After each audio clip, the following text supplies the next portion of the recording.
नमस्कार, स्वागत है आपका हमारे YouTube चैनल टूवर्ड्स समृद्धि में। यह है आपका साप्ताहिक शेयर बाजार रिव्यू, जहां हम हर हफ्ते की बड़ी खबरों, बाजार की गतिविधियों, आने वाले हफ्ते के महत्वपूर्ण इवेंट्स और स्टॉक्स टू वॉच पर चर्चा करेंगे। यहां आपको मिलेगा आसान भाषा में वह सब कुछ जो आपके निवेश और बाजार की समझ के लिए जरूरी है। तो जुड़िए हमारे साथ हर शनिवार रात 8 बजे। चलिए शुरू करते हैं इस हफ्ते का बाजार विश्लेषण।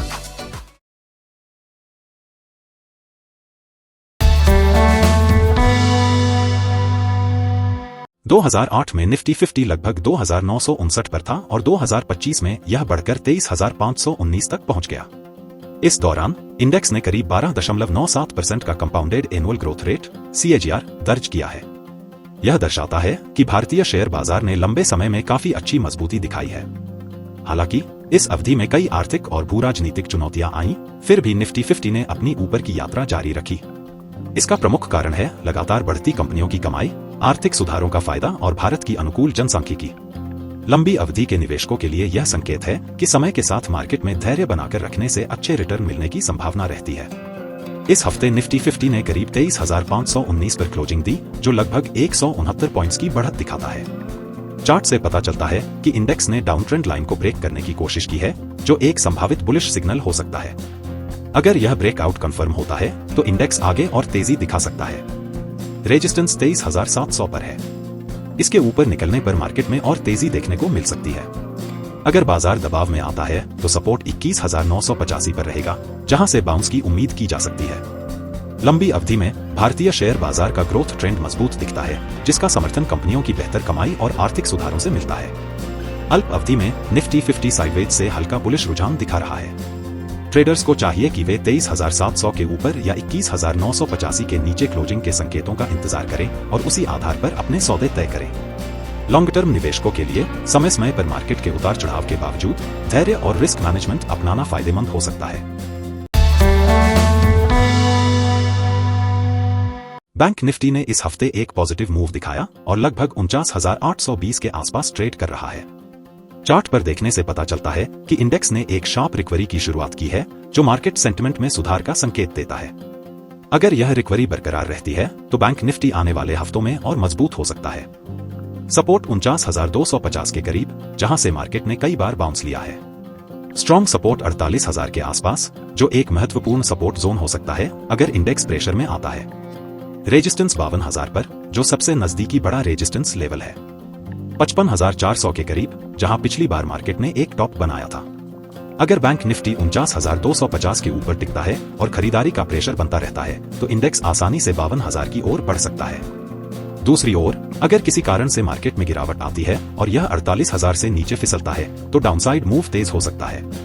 कुल मिलाकर बैंक निफ्टी का चार्ट इस समय बुलिश सेंटिमेंट की तरफ इशारा कर रहा है। ट्रेडर्स को चाहिए कि वे इस मोमेंटम का फायदा उठाने की कोशिश करें, लेकिन साथ ही रिस्क मैनेजमेंट का ध्यान भी रखें। अगर इंडेक्स 52,000 को पार करता है तो 55,400 तक जाने की संभावना बन सकती है। इस हफ्ते इंडिया विक्स 5.31% गिरकर 12.57 पर बंद हुआ, जो दर्शाता है कि बाजार में फियर और वॉलेटिलिटी कम हो रही है। विक्स 12.79 के नीचे बंद हुआ, जो शॉर्ट टर्म में लो वॉलेटिलिटी का संकेत देता है। अगर विक्स 10.04 की ओर जाता है तो बाजार में स्टेबिलिटी बनी रहेगी। अगर विक्स 16.08 से ऊपर निकलता है तो बाजार में वॉलेटिलिटी बढ़ेगी, जिससे निफ्टी और बैंक निफ्टी पर दबाव आ सकता है। फिलहाल लो विक्स बुलिश मार्केट के लिए सपोर्टिव है। USD INR इस हफ्ते लगभग 85 पर है और 87.30 से नीचे रहते हुए लगातार डाउन ट्रेंड में है, जो 87.97 से शुरू हुआ था। यह भारतीय शेयर बाजार के लिए बहुत अच्छा संकेत है, जिसके चलते FII ने अपनी बिकवाली रोक दी है और खरीदारी शुरू कर दी है। दूसरी ओर, तकनीकी विश्लेषण की ताकत को देखें। हमने कुछ हफ्ते पहले 104 का सपोर्ट लाइन ड्रा किया था और डॉलर इंडेक्स बस वही सपोर्ट ले रहा है। अ वीकर डॉलर और USD INR पेयर आमतौर पर इंडियन स्टॉक मार्केट के लिए पॉजिटिव होता है, क्योंकि फॉरेन इनफ्लोज बढ़ने की उम्मीद रहती है। जियोपॉलिटिकल या मैक्रो इकोनॉमिक ट्रिगर्स पर नजर रखना जरूरी है। डाउ जोन्स ने 28 मार्च 2025 की साप्ताहिक कैंडल लगभग 41,365 पर क्लोज की है, जो पिछले अपर ट्रेंड लाइन के ठीक नीचे दिख रहा है। यदि यह 40,500 से नीचे फिसलता है तो आगे गिरावट देखने को मिल सकती है, जहां 38,130 एक महत्वपूर्ण सपोर्ट होगा। दूसरी ओर 45,000 पर स्ट्रॉन्ग रेजिस्टेंस है, इसके ऊपर निकलने पर 49,000 तक का रास्ता खुल सकता है। फिलहाल डाउ जोन्स का साइडवेज से हल्का नेगेटिव रुझान इंडियन स्टॉक मार्केट को थोड़ा सतर्क बना सकता है।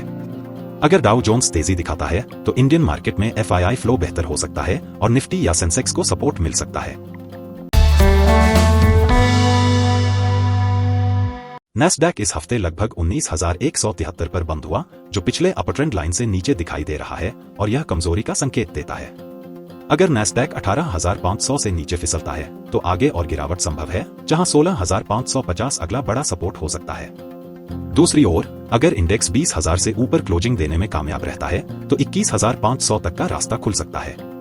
नैस्डैक की गिरावट से भारतीय आईटी स्टॉक्स कमजोर होते हैं क्योंकि ग्लोबल सेंटिमेंट पर इसका असर पड़ता है।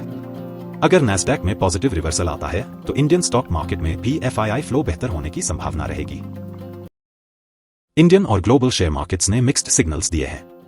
भारतीय बाजार में कुछ बुलिश संकेत दिख रहे हैं, जहां निफ्टी और सेंसेक्स ने धीरे धीरे सपोर्ट लेवल्स को पकड़ते हुए रिकवरी का प्रयास किया है। हालांकि वॉलेटिलिटी बनी हुई है, इसलिए शॉर्ट टर्म ट्रेडर्स को कॉशियस रहना चाहिए। ग्लोबल मार्केट्स में डाउ जोन्स और नैस्डैक में उतार चढ़ाव देखने को मिल रहा है, जो इंटरनेशनल रिस्क सेंटिमेंट को दर्शाता है। विशेषकर नैस्डैक की गिरावट का असर इंडियन आईटी स्टॉक्स पर पड़ा है, जिससे इस सेक्टर में टेम्पररी वीकनेस देखने को मिल सकती है। इस स्थिति में लॉन्ग टर्म इन्वेस्टर्स को फंडामेंटल्स पर ध्यान देते हुए अपने पोर्टफोलियोज को डाइवर्सिफाई करने की सलाह दी जाती है। Short term traders technical levels पर नजर रखते हुए केयरफुल एंट्री एग्जिट डिसीजंस लें। याद रखें कि हर मार्केट साइकिल में वॉलेटिलिटी आम है और ये फ्लक्चुएशंस अपॉर्चुनिटीज भी लेकर आती हैं। आपको अपने इन्वेस्टमेंट डिसीजंस में पेशेंस और डिसिप्लिन बनाए रखना होगा। मार्केट के ऊपर नीचे होने से घबराने की जरूरत नहीं है, यह एक प्राकृतिक प्रक्रिया है। अपनी रिस्क मैनेजमेंट रणनीतियों का पालन करते हुए स्थिरता से आगे बढ़े। हर ट्रेडर और निवेशक को अपने लक्ष्यों पर ध्यान केंद्रित करते हुए मार्केट की चुनौतियों को सीखने के अवसर के रूप में देखना चाहिए।